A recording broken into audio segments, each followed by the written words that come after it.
আমি এখন এই মুহূর্তে আছি আবহাওয়া অফিসে এবং গেল ২৪ ঘন্টার পূর্বাভাস আসলে কি বলছে, সেই গরমের বিরুদ্ধে কোনো সুখবর আছে কিনা, বৃষ্টিপাতের পরিমাণ বাড়তে পারে কিনা এবং যেই তাপদাহ এখন চলছে সেটি কমতে পারে কিনা, কোনো সুখবর আছে কিনা সেটা নিয়ে একটু কথা বলতে চাই। আমার সঙ্গে আছেন আবহাওয়াবিদ খন্দকার হাফিজুর রহমান, তার কাছ থেকে একটু জানার চেষ্টা করি আসলে যে গেল ২৪ ঘন্টার পূর্বাভাসে আসলে কি বলছে।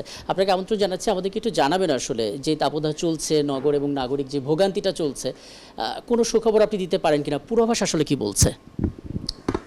ধন্যবাদ আপনাকে।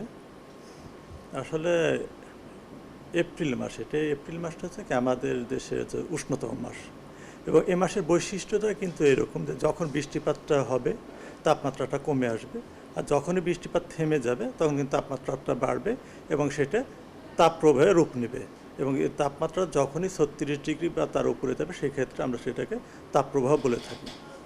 এবং এই মাসটা পুরোটাই এরকমই থাকবে, তবে যখন যে এলাকায় বৃষ্টিপাত হবে তখন সে এলাকা থেকে তাপপ্রবাহটা দূরীভূত হবে, সাময়িক স্বস্তি মিলবে, তবে দীর্ঘমেয়াদী স্বস্তির সম্ভাবনা নেই।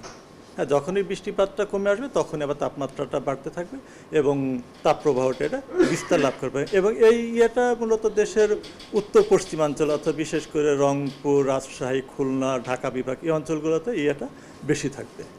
সামনের মাসের ধারণা দিতে পারেন, বলা হচ্ছে মে মাসে আরেক ধরনের ভোগান্তি হতে পারে। না, যেহেতু আমাদের গ্রীষ্মকাল এপ্রিল মে মাস গ্রীষ্মকাল, এবং এপ্রিল মাসটা যদিও উষ্ণতম মাস, তবে মে মাসও কিন্তু গ্রীষ্মকাল। তবে কী হয়, মে মাসে হচ্ছে বাতাসে জলীয় বাষ্পের পরিমাণটা আরও বাড়তে থাকে, তার কারণ তখন তো বর্ষার আগের মতো, তার মে মাসের পরে কিন্তু জুন মাস আমরা সেটাকে বর্ষার মধ্যে পড়ে। যখন জুন মাসের আগ মুহূর্তে বাতাসে জলীয় বাষ্পের পরিমাণ বাড়তে থাকে, যখনই জলীয় বাষ্পের পরিমাণ বাড়তে থাকবে সেই ক্ষেত্রে কিন্তু মানুষের মধ্যে অস্বস্তির ভাবটা বাড়তে থাকবে।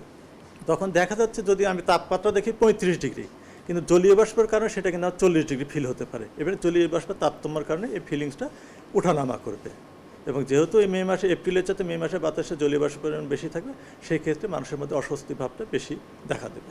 আর দুটো বিষয়টা জানবো, এক হচ্ছে বৈশাখ মাসে মানুষের এরকম গরমে একটাই প্রতীক্ষা থাকে যেটা কাল বৈশাখী ঝড়, এরকম কোনো সম্ভাবনা দেখছেন কিনা, আর দ্বিতীয় কথা কোনো ধারণা দিতে পারেন কিনা আপনাদের অভিজ্ঞতা থেকে যে এই তাপমাত্রা কত থেকে ঠেকতে পারে। কেউ বলছিল ৪০, কেউ ৪২, গতকালই ৪০ পার হয়ে গেছে চুয়াডাঙ্গা, সেটা কতটা কি ঠেকতে পারে। আসলে কালবৈশাখীর যে ব্যাপারটা এই সময়ের যে ইয়েটা, আমি তো আমাদের আগামী ২৪ ঘন্টা পূর্বাভাসে আমরা বলছি যে খুলনা বিভাগ ব্যতীত দেশের অন্যান্য অঞ্চলের ২-১ জায়গায় অস্থায়ী বৃষ্টি অথবা বজ্রবৃষ্টি সহ শিলাবৃষ্টি ওর সম্ভাবনা রয়েছে, এবং সেই সাথে কোথাও কোথাও কালবৈশাখী ঝড় হতে পারে। তার কারণ এ সময়ের বৈশিষ্ট্যটা এরকম, যখন বৃষ্টি হবে সেই সঙ্গে বজ্রবৃষ্টি হতে কোথাও কোথাও বিক্ষিপ্ত বা শিলাবৃষ্টি হতে পারে, এবং যে ঝড়টা হয় সেটাকে আমরা কালবৈশাখী ঝড় বলি।